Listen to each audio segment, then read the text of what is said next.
여러분, 우리가 8장의 말씀을 읽으면서 반복해서 나타나는 단어가 하나가 있습니다. 물론 8장 전체는 아니지만 많은 부분 속에서 이 사건들 속에서 나타나는 핵심적인 단어가 있다는 것이죠. 그것이 뭐냐면 믿음입니다. 믿음. 여러분, 믿음이 뭐라고 생각하십니까? 믿음이 뭐냐 도대체? 믿기만 하면 또한 믿음이 있어야 된다, 이런 얘기들을 하는데, 그 믿음이라는 게 구체적으로 뭐냐라는 것이 우리에게 항상 막연하지만, 좀 알 것 같지만, 구체적으로 뭐냐라고 말한다면 뭐라고 말하기가 좀 어려운 단어 중에 하나이죠. 근데 오늘 믿음에 관한 이야기가 나오는데, 그 중에 하나가 뭐냐면 우리 25절 말씀 함께 읽어볼까요? 25절입니다. 25절 말씀 함께 읽겠습니다. 제자들에게 이르시되 너희 믿음이 어디 있느냐 하시니 그들이 두려워하고 놀랍게 여겨 서로 말하되 그가 누구이기에 바람과 물을 명함에 순종하는가 하더라. 어떤 사건인가 하면 그 앞에 사건이 예수께서 호수를 건너실 때 주무시고 계셨죠. 배에서 많은 사역으로 피곤하셨을 것입니다. 그런데 광풍이 그 호수에 불어서 배에 물이 가득하게 되어 위태하게 되었다라는 것이죠. 제자들이 난리를 칩니다. 우리가 죽겠습니다. 예수님 어떻게 좀 해주십시오. 그래서 예수께서 잠에서 깨어서 바람과 물결을 꾸짖으시니 이에 그쳐 잔잔해지고 그 다음에 하신 말씀이 너희 믿음이 어디 있느냐라고 물어보고 있습니다. 너희 믿음이 어디 있느냐? 즉 이 이야기는 뭡니까? 믿음이 없다라는 얘기가 될 수 있겠고, 믿음이 뭔지 모른다라는 이야기가 될 수 있겠습니다. 즉 이 믿음이라는 것은 뭐냐면, 여기서 말하는 믿음은 주님이 누구이신지를 아는 것입니다. 주님이 누구이신지, 예수님이 어떠한 분이신가를 알아야 한다는 것이죠. 주님께 아뢰면 문제가 해결된다가 아니라 먼저 주님이 누구이신가를 알아야 된다는 것이죠. 여러분에게 주님은 어떠한 분이십니까? 여러분은 주님을 어떠한 분으로 알고 계시느냐라는 것이죠. 그럴 때 우리는 우리에게 벌어지는 모든 일들을 내 눈과 내 시각으로 보는 것이 아니라 나와 함께 하시는 주님으로 말미암아 바라보고 또한 해석할 수 있는 그 믿음이 생긴다라는 것입니다. 이건 매우 중요합니다. 우리가 하나님의 자녀라는 것을 아는 것은요, 하나님의 뜻과 하나님의 눈으로 세상을 바라보는 것입니다. 그럴 때 세상은 달리 보이는 것이죠. 하다못해 나의 눈과 내 자녀의 눈으로 바라보는 세상은 다르게, 똑같은 세상을 살아가도요 다르게 해석되어지잖아요. 다르게 다가오잖아요. 원래 그건 뭐라고 이야기해요? 세대의 차이라고 이야기합니다. 그것을 인해 갑갑해하기도 하고, 왜 쟤들은 저렇게 사는지, 부모들, 자녀는 또 뭐라고요? 부모님은 왜 그렇게 말을 하는지라고 전혀 다른 세상을 살아가잖아요. 사람, 부모와 자식 간에도 마찬가지인데, 세상을 살아가는 이 똑같은 세상이라 할지라도 이 세상을 하나님의 자녀로서 바라보느냐, 특히 아니면 세상의 눈으로 바라보느냐에 따라서 전혀 다른 세상을 살아갈 수 있는데, 중요한 것은 그 모든 키가 누구에게 있느냐? 예수님에게 있다라는 것이죠. 이 배에 계신 분은, 내 인생에 계신 분은 누구시다? 예수님이 나와 함께 하신다. 그분이 어떤 분이신가를 알게 된다면 이 풍랑 앞에서도 또한 붙들어야 될 분이 누구이고 어떻게 해야 될 건지 분명히 알게 된다는 것이죠. 믿음에 관한 이야기는 또 나옵니다. 우리 41절 말씀 함께 좀 읽어볼까요? 41절입니다. 함께 읽겠습니다. 이에 회당장인 야이로라 하는 사람이 와서 예수의 발 아래 엎드려 자기 집에 오시기를 간구하니. 자, 회당장의 이야기가 나옵니다. 회당장의 이야기가 나오는데 이 사람에게 주님께서 요구하신 것은 50절 말씀 읽어볼까요? 50절입니다. 함께 읽겠습니다. 예수께서 들으시고 이르시되 두려워하지 말고 믿기만 하라. 그리하면 딸이 구원을 얻으리라 하시고. 즉, 이 사람에게도 필요한 것이 뭐였죠? 믿음이라는 거예요.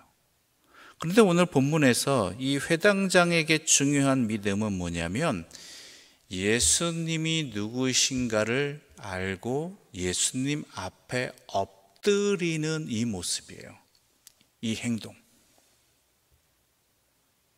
우리가 어려움이 닥치고 또한 해결할 문제가 생길 때 누군가를 의지하는 것은 인간의 어쩔 수 없는 본능입니다. 그런데 누구에게 엎드리냐가 중요한 것이죠. 그러기 위해서는 그 누군가가 누구인지를 알아야 돼요. 예수님은요, 여러 방법, 여러 대상 중에 한 명이 아니에요. 오직 유일하신 분이에요. 오직 그분만이 내 인생을 책임지시고 또한 내 삶의 모든 부분을 또한 인도하시는 분이라는 것을 안다면 다른 것에 의지하지 않는다는 것이죠. 다른 것을 붙들지 않는다는 것이죠. 이 당시 예수님이 사람들에게 그렇게 좋은 평가와 인정을 받지 못하신 분이었습니다. 특히 바리새인이나 서기관들에게는 좋지 않은 사람이죠. 어제도 우리가 살펴보았지만 죄인과 함께하는 사람이라고 해서 바리새인들이 어떻게 해요? 멸시했다라는 것이죠. 근데 이 사람은 누구예요? 회당장이에요. 회당장. 자기의 처한 상황과 자기가 처한 체면이 있고 또한 이 일이 벌어진 이후에 자기가 어떠한 일을 당할 것인가, 그 대가가 분명히 있을 거 아니에요. 예수라는 사람에게 엎드렸다. 회당장이라는 사람이. 이거는요, 우리가 생각할 수 있는 이상의 그 사람에게서는 엄청난 결단입니다. 어찌 보면 회당장으로서의 그 자리를 내놓아야 할 수도 있겠고요.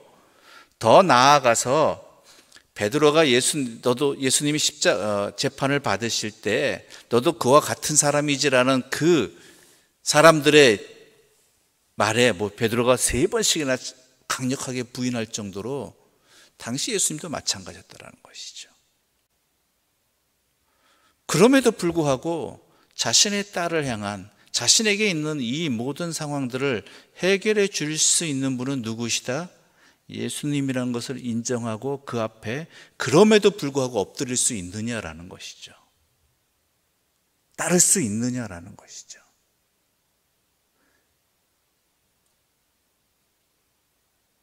어떻게 생각하십니까?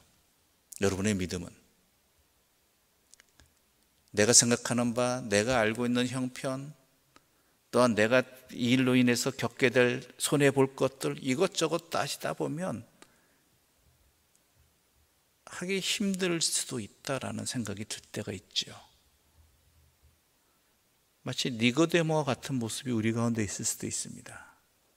또한 예수님을 찾아와 영생을 구하던 그 젊은 부자 청년과 같은 모습이 우리의 모습일 수도 있습니다.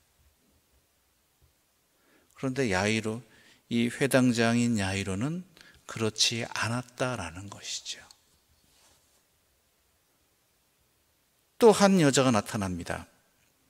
우리 함께 48절 말씀 함께 읽어볼까요? 48절입니다. 함께 읽겠습니다. 예수께서 이르시되 딸아 내 믿음이 너를 구원하였으니 평안히 가라 하시더라. 또 믿음의 이야기가 나오죠. 이 혈류증 걸린 12의 혈류증으로 고생하는 이 여자에게 믿음은 뭐였을까요? 그럼에도 불구하고 나를 고치실 분은 오직 예수님 한 분뿐이다라는 것을 믿고 나아온 것이에요. 이 여인이 사람들 앞에 나올 수 없는 여인입니다. 이미 12해 동안이나 모든 것을 다 해본 사람입니다. 마가복음에 의하면. 혈류증이라는 것은 여러분이 잘 아신다시피 피를 흘리는 병, 피가 멈추지 않는 것이잖아요. 그거 얼마나 힘드시겠어요, 여러분. 남성들은 잘 모르지만 여성들은 너무 잘 아시잖아요. 게다가 그 당시에 피라는, 여인이 흘리는 피라는 것은 부정하게 여겼다는 것이죠. 즉 사람들이 많은 곳에 가서는 안 되는 것입니다.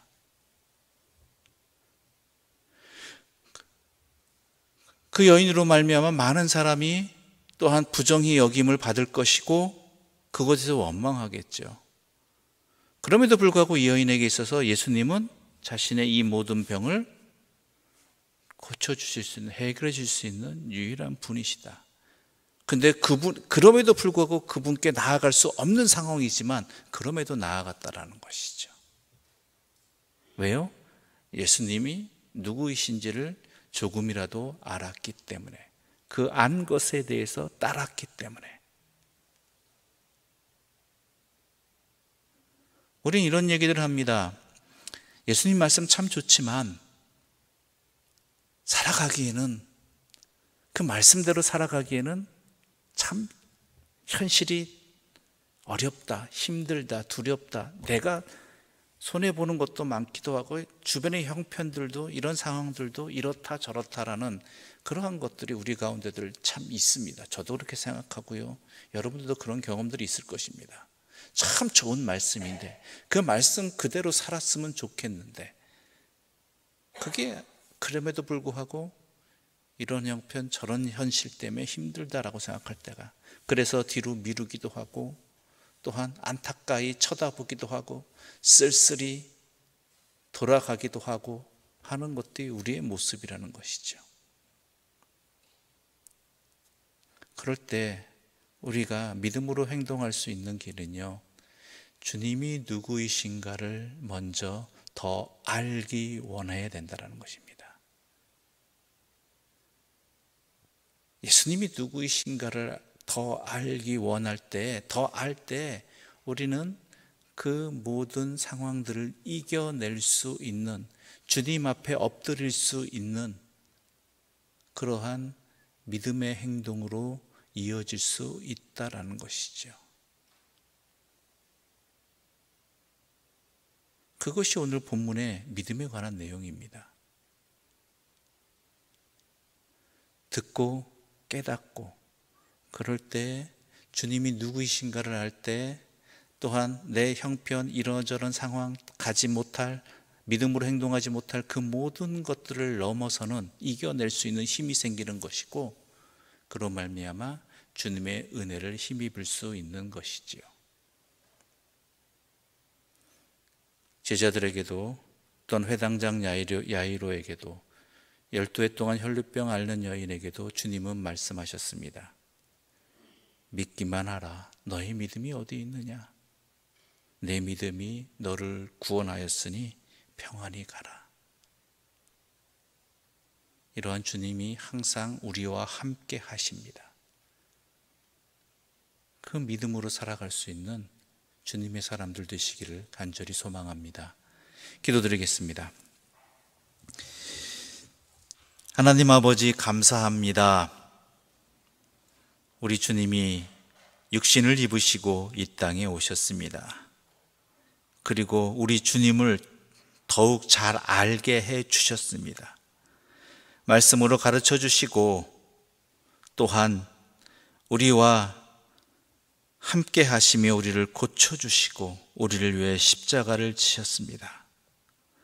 그러한 주님이 이 땅에 오심은 우리로 하여금 주님을 더 잘 알게 하시기 위함이고, 그 주님을 믿고 우리의 삶을 주님 앞에 온전히 엎드리게, 오직 주님 앞에 엎드리게 해주시는 하나님의 사랑임을 깨닫게 해주셔서 감사합니다.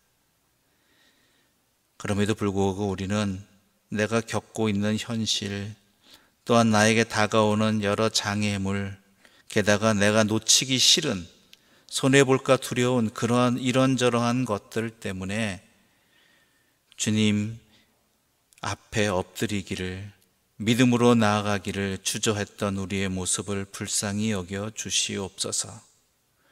우리로 하여금 이러저러한 상황들 속에서 무엇보다도 주님을 더 깊이 알게 해주시고 그 주님을 알므로 말미암아 주님 앞에 나아가는 믿음의 삶을 살게 해주시고 또한 그 믿음대로 행하는 결단도 있게 해주시고 그 믿음으로 말미암아 평안함을 얻는 주의 사람들 되게 하여 주시옵소서. 예수님의 이름으로 기도드립니다. 아멘.